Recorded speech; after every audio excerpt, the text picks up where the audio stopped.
नमस्कार जी, इस वक्त हम सतलोक आश्रम खमानों में आए हुए हैं। यहाँ पे आज सतगुरु संत रामपाल जी महाराज जी की दया से रमैनी हुई है। तो इस वक्त हम मैनेजमेंट के जो भगत हैं उनके साथ खड़े हैं। आइए कुछ जानने की कोशिश करते हैं। सत साहिब जी, आपका नाम जी? सत साहिब जी, मेरा नाम दीपक कुमार है जी। दीपक जी, जैसे आज अभी यहाँ पे जो है दहेज मुक्त विभाग का यानी कि रमैनी का जो आयोजन किया गया है, तो ये कहाँ से आए हुए थे जोड़े और किस प्रकार की यहाँ पे जो है तैयारियाँ की गई थी? ये पंजाब से ही आए हुए थे, अलग अलग ज़िलों से। 3 जोड़ों की आज यहाँ दहेज शादियाँ थी और जो व्यवस्था है वो सारी संत रामपाल जी के अनुयायियों के द्वारा, सेवादारों के द्वारा आश्रम की तरफ से की गई थी। इनकी जो भी भंडारे की खाने पीने की व्यवस्था सारी आश्रम की तरफ से की गई थी। लड़के के परिवार वालों का या लड़के के परिवार वालों का कोई भी खर्चा नहीं हुआ। सारा निःशुल्क भंडारा संत रामपाल जी के अनुयायियों के द्वारा आश्रम की तरफ से ही सभी चीज़ का आयोजन किया गया। तो जिस प्रकार से यहाँ पे जो रमैनियाँ हुई हैं, तो ये टोटल कितनी रमैनियाँ हुई हैं आज यहाँ पे? यहाँ पे टोटल कुल आज 3 शादियाँ, 3 रमैनियाँ हुई हैं जी। तो यहाँ पे जैसे रमैनियाँ हुई है, विवाह हुआ है, जैसे जगत में हमने देखा है कि बहुत तरह का लेन देन होता है और बहुत तरह के रीतियाँ हैं वो निभाई जाती है। तो यहाँ पे किस प्रकार का रहा सारा सिस्टम? यहाँ पे बिना किसी फालतू खर्च के, बिना किसी फालतू रीति रिवाज के साधारण रमैनी शादी करवाई जाती है संत रामपाल जी के न्यायियों के द्वारा। इसमें 17 मिनट का, मात्र 17 मिनट में असुन कंदर रमैनी के पाठ से शादी करवाई जाती है और सिंपल पोशाक में लड़का लड़की दोनों बैठते हैं। और सबसे विशेष बात ये है इस रमैनी और शादी की कि इसमें लड़की पक्ष से लड़का पक्ष कुछ भी नहीं लेता। दहेज का जो लेन देन है वो बिल्कुल जीरो है, शून्य है। लड़की पक्ष के ऊपर कोई भी टेंशन नहीं है, कोई भी दबाव नहीं है, बिल्कुल उनको फ्री कर दिया संत रामपाल जी महाराज ने। अपने जो अनुयायी हैं उनको ये शिक्षा दी है, उनको उपदेश दिए हैं कि किसी भी लड़की पक्ष से हमें दहेज ना लेना है ना देना है। तो बिल्कुल दहेज मुक्त शादियाँ करवाई जाती हैं, जो कि एक समाज सुधार का बहुत बड़ा एक क्रांति कह सकते हैं आप, जो संत रामपाल जी महाराज के अनुयायियों के द्वारा लाई जा रही है, उनके आदेश से, उनके ज्ञान को समझकर, अनुसरण कर। जी, हमने ये भी देखा है जैसे विवाह के अंदर जैसे है कि खाने पीने का बहुत इंतज़ाम होता है और लड़की वालों को बहुत खाने पीने का इंतज़ाम करना पड़ता है। तो यहाँ पे जो है उस प्रकार का क्या तैयारियाँ की गई थी? यहाँ पे आश्रम में जो अभी समागम है, अखंड पाठ है महाराज गरीबदास जी की वाणी का, तो आश्रम में निःशुल्क भंडारा है सारी संगत के लिए। वही भंडारा लड़का और लड़की पक्ष को करवाया जाता है। आश्रम की तरफ से ही सारी निःशुल्क भंडारे की खाने की व्यवस्था की जाती है। तो क्या लड़की वालों को और लड़के वालों को पता था कि यहाँ पे दहेज मुक्त है, यहाँ पे बिल्कुल दहेज ना लिया जाएगा, ना दिया जाएगा? बिल्कुल जी, ये तो संत रामपाल जी महाराज से जब भी कोई अनुयायी नाम दीक्षा लेता है, उनसे जुड़ता है, ये तो सबसे पहला नियम है। नाम लेने से पहले उनको बताया जाता है, शर्त बताई जाती है कि आपने ना तो लड़की की शादी में दहेज लेना है, ना लड़के की शादी में दहेज लेना है। उनको पहले से ही पता था और संत रामपाल जी महाराज की शिक्षा पे चलते हुए दोनों पक्षी दहेज शादियाँ करते और करवाते हैं। जी, ये बहुत अच्छा कार्य है जो आप कर रहे हैं। परंतु हम ये जानना चाहेंगे कि ये सिर्फ जो रमैनियाँ हुई हैं ये इसी आश्रम में हुई है या ये और भी कहीं पे हुई है? कुल 10 आश्रम हैं जी संत रामपाल जी महाराज के, नेपाल में और पूरे भारतवर्ष में। सभी जगह पे आज दहेज शादियाँ थी। ये नहीं कि अभी समागम है आश्रम में तो समागम में होंगी दहेज शादियाँ, बीच में सत्संगों में और आम दिनों में भी शादियाँ जो रमैनियाँ होती हैं वो दहेज रहती ही होती हैं और इसी तरह से शादियाँ करवाई जाती हैं। आज कुल 10 आश्रमों में हैं जी रमैनियाँ और शादियाँ। अगर कोई जो जगत वाला है वो अपना संत रामपाल जी महाराज जी से नाम दीक्षा लेना चाहता हो तो उसके लिए उसको क्या करना पड़ेगा?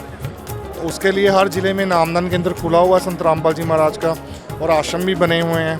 वो वहाँ पर जाकर संपर्क करके नाम दीक्षा ले सकते हैं। तो क्या जिस तरह से संत रामपाल जी महाराज जो है इतना अच्छा कार्य कर रहे हैं समाज सुधार के अंदर, तो अगर उनका सत्संग सुनना चाहें तो वो हम किस प्रकार से सुन सकते हैं? उनका सत्संग यूट्यूब पे भी चैनल बने हुए हैं। संत रामपाल जी महाराज को आप सर्च कर सकते हैं यूट्यूब पर, फेसबुक पर, और साधना चैनल पर भी शाम को सत्संग आता है 7:30 से 8:30 बजे तक। आप वो भी सुन सकते हो साधना चैनल पर। और सोशल मीडिया पर आप सर्च कर सकते हो, ऐसे न्यूज़ चैनल है, स्पिरिचुअल लीडर संत रामपाल जी महाराज चैनल है। सोशल मीडिया पर आप सर्च करके बहुत सत्संग पढ़े हैं संत रामपाल जी महाराज के, उनको सुन सकते हो। और आप मैसेज भी कर सकते हो, वहाँ पे आपको एक नंबर मिलेगा, उस पर मैसेज करके संत रामपाल जी महाराज का जो बुक्स हैं, लिटरेचर को भी आप मंगवा सकते हो घर पे फ्री ऑफ कॉस्ट। जी, धन्यवाद।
ਕੀ ਨਾਮ ਹੈ ਤੁਹਾਡਾ? ਮੇਰਾ ਨਾਮ ਜੀ ਅਮਨਦੀਪ ਹੈ ਜੀ। ਮਨਦੀਪ ਜੀ ਕਿੱਥੋਂ ਆਏ ਹੋ? ਮੈਂ ਜੀ ਉਸਮਾਨਪੁਰ ਤੋਂ ਆ ਜੀ, ਸਾਡਾ ਨਵਾਂ ਸ਼ਹਿਰ ਜ਼ਿਲ੍ਹਾ ਹੈ ਜੀ। ਅੱਜ ਜਿੱਦਾਂ ਇੱਥੇ ਦਹੇਜ ਮੁਕਤ ਵਿਆਹ ਹੋਇਆ ਤੁਹਾਡਾ, ਤੇ ਅਸੀਂ ਜਾਣਨਾ ਚਾਹਾਂਗੇ ਕਿ ਇਸ ਦੇ ਉੱਪਰ ਜਿਹੜਾ ਤੁਹਾਡਾ ਪਰਿਵਾਰ ਹੈਗਾ, ਰਿਸ਼ਤੇਦਾਰ ਹੈਗੇ ਜੀ, ਉਹਨਾਂ ਦਾ ਕੀ ਰਿਐਕਸ਼ਨ ਰਿਹਾ? ਬਹੁਤ ਵਧੀਆ ਰਿਐਕਸ਼ਨ ਹੈ ਜੀ, ਉਹਨਾਂ ਨੇ ਬਹੁਤ ਵਧੀਆ ਬੋਲਿਆ ਜੀ, ਬਹੁਤ ਵਧੀਆ ਉਪਰਾਲਾ ਹੈ ਜੀ। ਇਹਦੇ ਨਾਲ ਬਹੁਤ ਪ੍ਰੋਬਲਮ ਜਿੱਦਾਂ ਯਾਨੀ ਕਿ ਹਰ ਘਰ 'ਚ ਕਿਸੇ ਦੇ ਘਰ 'ਚ ਬਹੁਤ ਦੁਆ ਹੁੰਦਾ ਹੈ ਜੀ, ਉਹਨਾਂ ਦਾ ਸੁੱਖ ਲੜਕੀ ਵਾਲਿਆਂ ਨੂੰ ਕੋਈ ਆਪਣੇ ਜੇ ਅੱਜ ਕੱਲ੍ਹ ਦੇਖੋ ਜਿੱਦਾਂ ਵਿਆਹ ਹੁੰਦੇ ਆ ਜੀ, ਬਹੁਤ ਦੁਆ ਕਰਨਾ ਪੈਂਦਾ ਹੈ, ਲੋਕ ਕਿੰਨੇ ਦੁਆ ਹੁੰਦੇ ਆ ਜੀ, ਬਹੁਤ ਕੁਝ ਸਹਿਣਾ ਪੈਂਦਾ ਹੈ ਜੀ ਘਰ ਦੇ ਕੁੜੀਆਂ ਪਰਿਵਾਰ ਵਾਲਿਆਂ ਨੂੰ, ਤੇ ਬਹੁਤ ਖਰਚੇ ਤਰ੍ਹਾਂ ਤਰ੍ਹਾਂ ਦੇ ਦੁਆ ਹੁੰਦੇ ਆ ਜੀ। ਜਿਵੇਂ ਅਸੀਂ ਦੇਖਦੇ ਹਾਂ ਜੀ, ਜਦੋਂ ਵੀ ਜਗਤ ਦੇ ਵਿੱਚ ਵਿਆਹ ਹੁੰਦਾ ਜੀ ਤਾਂ ਬਹੁਤ ਤਰ੍ਹਾਂ ਦੇ ਰੀਤੀ ਰਿਵਾਜ ਹੁੰਦੇ ਆ, ਕਈ ਤਰ੍ਹਾਂ ਦੀਆਂ ਰਸਮਾਂ ਹੁੰਦੀਆਂ। ਜਿਹੜਾ ਇੱਥੇ ਇਹ ਸੰਤ ਰਾਮਪਾਲ ਜੀ ਮਹਾਰਾਜ ਜੀ ਦੇ ਰਹਿਨੁਮਾਈ ਦੇ ਵਿੱਚ ਦਹੇਜ ਮੁਕਤ ਅਡੰਬਰ ਰਹਿਤ ਵਿਆਹ ਕੀਤੇ ਜਾਂਦੇ ਆ, ਇਹਦੇ ਵਿੱਚ ਵੀ ਕੁਝ ਇਸ ਤਰ੍ਹਾਂ ਦੀਆਂ ਰਸਮਾਂ ਹੁੰਦੀਆਂ? ਨਹੀਂ ਜੀ, ਬਹੁਤ ਵਧੀਆ ਔਰ ਸਿੰਪਲ ਤਰੀਕੇ ਨਾਲ ਹੋਇਆ ਜੀ, ਬਹੁਤ ਵਧੀਆ ਲੱਗਿਆ ਜੀ। ਕੀ ਨਾਮ ਹੈ ਜੀ ਤੁਹਾਡਾ? ਮੇਰਾ ਨਾਮ ਮਾਇਆਵਤੀ, ਮਾਇਆ ਜੀ ਕਿੱਥੋਂ ਆਏ ਹੋ? ਪਿੰਡ ਗੜੀ ਪਾਰਟੀ, ਜ਼ਿਲ੍ਹਾ ਸ਼ਹੀਦ ਭਗਤ ਸਿੰਘ ਨਗਰ। ਇੱਕ ਮੈਂ ਤੁਹਾਡੇ ਕੋਲੋਂ ਪੁੱਛਣਾ ਚਾਹੂੰਗਾ, ਅੱਜ ਦਹੇਜ ਰਹਿਤ ਵਿਆਹ ਸੀਗਾ ਤੁਹਾਡਾ, ਜਦੋਂ ਵੀ ਧੀ ਦਾ ਜਨਮ ਹੁੰਦਾ ਤਾਂ ਜਿਹੜੇ ਮਾਤਾ ਪਿਤਾ ਉਹਨਾਂ ਦੇ ਉੱਪਰ ਇੱਕ ਬੋਝ ਹੋ ਜਾਂਦਾ ਵੀ ਸਾਡੇ ਘਰ ਦੇ ਵਿੱਚ ਲੜਕੀ ਦਾ ਜਨਮ ਹੋ ਗਿਆ, ਸਾਨੂੰ ਵਿਆਹ ਕਰਨਾ ਪਊਗਾ, ਖਰਚਾ ਕਰਨਾ ਪਊਗਾ। ਹੁਣ ਇਹ ਸੰਤ ਰਾਮਪਾਲ ਜੀ ਮਹਾਰਾਜ ਜੀ ਜਿਹੜਾ ਇਹ ਮੁਹਿੰਮ ਚਲਾ ਰਹੇ ਆ, ਇਹਦਾ ਕੀ ਅਸਰ ਹੋ ਰਿਹਾ ਜੀ ਸਮਾਜ ਦੇ ਵਿੱਚ? ਸਮਾਜ ਦੇ ਵਿੱਚ ਇਹ ਅਸਰ ਹੋ ਰਿਹਾ ਕਿ ਦੇਖੋ ਜਿੱਦਾਂ ਮਤਲਬ ਕਿ ਜਿਹੜੇ ਲੜਕੀ ਦੇ ਪੇਰੈਂਟਸ ਆ ਉਹਨਾਂ ਨੂੰ ਕਿੰਨਾ ਨਾ ਟੈਨਸ਼ਨ ਪੈਂਦੀ ਜਦੋਂ ਲੜਕੀ ਦਾ ਵਿਆਹ ਹੁੰਦਾ ਹੈ, ਤੇ ਸਾਡੇ ਮਹਾਰਾਜ ਵੱਲੋਂ ਇਹਨਾਂ ਵੱਲੋਂ ਇੰਨਾ ਕੁ ਕੀਤਾ ਗਿਆ ਕਿ ਜਦੋਂ ਸਾਡੀ ਮੈਰਿਜ ਹੋ ਰਹੀ ਹੈ, ਵਿਆਹ ਹੋ ਰਿਹਾ ਹੈ ਨਾ, ਤੇ ਸਾਡੇ ਫੈਮਿਲੀ ਨੂੰ ਕੋਈ ਟੈਨਸ਼ਨ ਨਹੀਂ ਹੈਗੀ। 16 ਮਿੰਟ ਦੀ ਰਿਮੈਣੀ ਹੋਈ ਹੈ ਸਾਡੀ, ਬਿਲਕੁਲ ਸਿੰਪਲ ਤਰੀਕੇ ਨਾਲ ਹੋਈ ਹੈ, ਕੋਈ ਦਾਜ ਦਹੇਜ ਨਹੀਂ ਹੈਗਾ, ਕੋਈ ਬਿਨਾਂ ਸਾਰੇ ਵਿਤਕਰਿਆਂ ਤੋਂ ਦੂਰ ਹੈ ਸਾਡੀ ਰਿਮੈਣੀ ਹੋਈ ਹੈਗੀ ਹੈ। ਜਦੋਂ ਕਿਸੇ ਦਾ ਵਿਆਹ ਹੁੰਦਾ ਜੀ, ਕੀ ਹੁੰਦਾ ਵੀ ਉਹਨਾਂ ਦੇ ਅੰਦਰ ਬੜੇ ਚਾਅ ਹੁੰਦੇ ਆ ਵੀ ਸਾਡਾ ਜਿਹੜਾ ਨਾ ਉਹ ਮੇਕਅਪ ਹੋਵੇ, ਆਪਾਂ ਵੱਡੇ ਪੈਲੇਸ ਦੇ ਵਿੱਚ ਵਿਆਹ ਕਰੀਏ, ਡੀਜੇ ਹੋਵੇ, ਬੈਂਡ ਵਾਜਾ ਹੋਵੇ। ਤੁਹਾਡੇ ਮਨ 'ਚ ਇਦਾਂ ਦਾ ਕਿਉਂ ਨਹੀਂ ਹੈ? ਸਾਡੇ ਮਨ 'ਚ ਕਿਉਂਕਿ ਸਾਨੂੰ ਅਸੀਂ ਚਾਹੁੰਦੇ ਕਿ ਅਸੀਂ ਗੁਰੂ ਜੀ ਦੀ ਰਹਿਨਮਾਈ ਹੇਠ ਹੀ ਆਪਣਾ ਵਿਆਹ ਕਰੀਏ। ਸਾਡਾ ਸ਼ੁਰੂ ਤੋਂ ਹੀ ਇਹ ਸੀਗਾ, ਦੁਨੀਆ ਤੋਂ ਦੁਨਿਆਵੀ ਢੰਗਾਂ ਤੋਂ ਅਸੀਂ ਦੂਰ ਹੀ ਰਹਿਣਾ ਚਾਹੁੰਦੇ ਸੀ, ਇਸ ਕਰਕੇ ਮਹਾਰਾਜ ਦੀ ਲਾਈਨ ਤੇ ਹੈ। ਇੱਕ ਹੋਰ ਮੈਂ ਚੀਜ਼ ਪੁੱਛੂੰਗਾ ਜੀ, ਜਿਵੇਂ ਸਮਾਜ ਦੇ ਵਿੱਚ ਜਿਹੜੇ ਪਰਿਵਾਰ ਦੇ ਲੋਕ ਹੈਗੇ ਜਾਂ ਰਿਸ਼ਤੇਦਾਰ ਹੈਗੇ ਆ, ਹੁਣ ਤੁਸੀਂ ਤਾਂ ਸੰਤ ਰਾਮਪਾਲ ਜੀ ਮਹਾਰਾਜ ਜੀ ਦੀ ਸ਼ਰਨ ਦੇ ਵਿੱਚ ਹੋ, ਹੁਣ ਬਹੁਤ ਸਾਰੇ ਤੁਹਾਡੇ ਰਿਸ਼ਤੇਦਾਰ ਇਸ ਤਰ੍ਹਾਂ ਦੇ ਹੋਣਗੇ ਜਿਹੜੇ ਪਰਮਾਤਮਾ ਦੀ ਸੰਤ ਰਾਮਪਾਲ ਜੀ ਮਹਾਰਾਜ ਜੀ ਦੀ ਸ਼ਰਨ 'ਚ ਨਹੀਂ ਹੈਗੇ, ਉਹਨਾਂ ਦਾ ਕੀ ਰਿਐਕਸ਼ਨ ਰਿਹਾ ਜੀ? ਨਹੀਂ, ਮੇਰੇ ਪੇਰੈਂਟਸ ਨੇ ਸਾਰਿਆਂ ਨੇ ਗੁਰੂ ਜੀ ਤੋਂ ਨਾਮ ਦੀਕਸ਼ਾ ਲਈ ਹੋਈ ਹੈ, ਉਹਨਾਂ ਨੂੰ ਕੋਈ ਪ੍ਰੋਬਲਮ ਨਹੀਂ ਹੈਗੀ। ਸਗੋਂ ਤੋਂ ਮੇਰੀ ਫੈਮਿਲੀ ਸਾਰੀ ਖੁਸ਼ ਹੈ ਕਿ ਇੰਨੇ ਸਿੰਪਲ ਤਰੀਕੇ ਨਾਲ ਵਿਆਹ ਹੋ ਰਿਹਾ, ਕੋਈ ਖਰਚਾ ਨਹੀਂ ਹੈਗਾ, ਕਿਸੇ ਵੀ ਰਿਸ਼ਤੇਦਾਰ ਦਾ ਕਿਸੇ ਦਾ ਕੋਈ ਖਰਚਾ ਨਹੀਂ ਹੋਏਗਾ, ਸਾਰੀ ਮੇਰੀ ਫੈਮਿਲੀ ਬਹੁਤ ਖੁਸ਼ ਹੈਗੀ ਹੈ। ਠੀਕ ਹੈ ਜੀ, ਧੰਨਵਾਦ। ਸਤਿ ਸ੍ਰੀ ਅਕਾਲ। ਨਮਸਕਾਰ ਜੀ। ਸਤਿ ਸਾਹਿਬ ਜੀ, ਕੀ ਨਾਮ ਹੈ ਜੀ ਤੁਹਾਡਾ? ਮੇਰਾ ਨਾਮ ਜੀ ਹਰਪ੍ਰੀਤ ਦਾਸ, ਹਰਪ੍ਰੀਤ ਜੀ ਕਿੱਥੋਂ ਆਏ ਹੋ? ਸੀ ਡਿਸਟ੍ਰਿਕਟ ਨਵਾਂ ਸ਼ਹਿਰ, ਫਰਾੜਾ ਪਿੰਡ ਸਾਡਾ ਜੀ। ਜਦੋਂ ਵੀ ਕਿਸੇ ਦਾ ਵਿਆਹ ਹੁੰਦਾ ਜੀ, ਬੜੇ ਚਾਅ ਹੁੰਦੇ ਉਹਨਾਂ ਦੇ ਮਨ ਦੇ ਵਿੱਚ ਵੀ ਅਸੀਂ ਬੜੀ ਵੱਡੀ ਕਾਰ ਲਵਾਂਗੇ ਜੀ, ਉਹਦੇ 'ਤੇ ਫੁੱਲ ਲਾਵਾਂਗੇ, ਡੀਜੇ ਹੋਊਗਾ, ਬੈਂਡ ਬਾਜਾ ਵੱਜਦਾ ਜਾਊਗਾ, ਸਿਹਰਾ ਲਾਇਆ ਹੋਊਗਾ।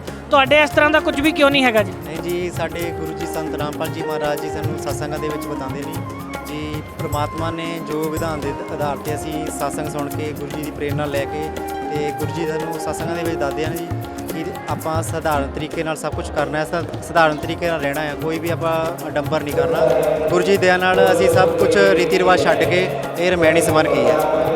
ਇਹ ਤਾਂ ਨਹੀਂ ਹੈਗਾ ਵੀ ਇੱਥੇ ਆਸ਼ਰਮ ਦੇ ਵਿੱਚ ਸਿੰਪਲ ਵਿਆਹ ਕਰੋਗੇ ਤੇ ਘਰ ਜਾ ਕੇ ਡੀਜੇ ਚਲਾ ਲਓਗੇ? ਨਹੀਂ ਜੀ, ਨਹੀਂ ਜੀ, ਇੱਦਾਂ ਦਾ ਕੋਈ ਜੀ ਕੁਛ ਨਹੀਂ ਹੈਗਾ ਜੀ। ਪਰਮਾਤਮਾ ਦੀ ਦਇਆ ਨਾਲ ਸਭ ਕੁਝ ਠੀਕ ਹੈ ਜੀ। ਪਰਮਾਤਮਾ ਜਿੱਦਾਂ ਸਧਾਰਨ ਨੇ ਸਭ ਕੁਝ ਕਰਦੇ ਨੇ।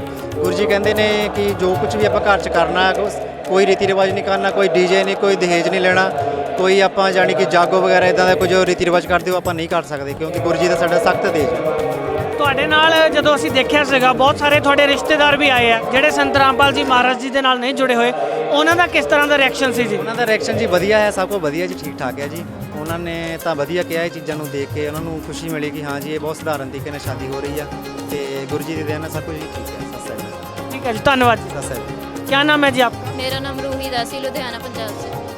ठीक है जी। रूही जी, आज हमने देखा यहाँ संत रामपाल जी महाराज जी की तरफ से एक दहेज रहित शादियों की मुहिम चलाई गई है, उसके तहत आपकी यहाँ आज रिमैनी हुई है, तो इसके ऊपर आपके परिवार का, रिश्तेदारों का क्या रिएक्शन रहा?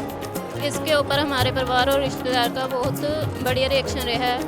उनका बहुत अच्छा व्यवहार हुआ है इस रिमैनी में, बहुत सब लोग बहुत खुश हैं। जैसे बेटी की शादी होती है तो माँ बाप को अगर मैं कहूँ तो कई महीने पहले से चिंता हो जाती है, इंतज़ाम में लग जाते हैं, तरह तरह की तैयारियाँ करते हैं। तो आपके माँ बाप को कितनी चिंता थी आपकी शादी की? हमारे माँ बाप को चिंता तो थी, पर संत रामपाल जी महाराज के आदेश के अनुसार उन्होंने जो भी किया है बहुत अच्छा किया है, और उनको दाज दहेज का कोई टेंशन नहीं है, कोई लेन देन की प्रॉब्लम नहीं है। वो सब संत रामपाल जी महाराज जी की दया से हुआ है। जब भी किसी की शादी होती है तो लड़कियों के मन में ऐसे अरमान होते हैं कि मैं मेकअप करूंगी, अपना बड़ा पैलेस होगा, बैंड बाजे होगा, डीजे होगा, तो इस तरह के अरमान आपके मन में क्यों नहीं है?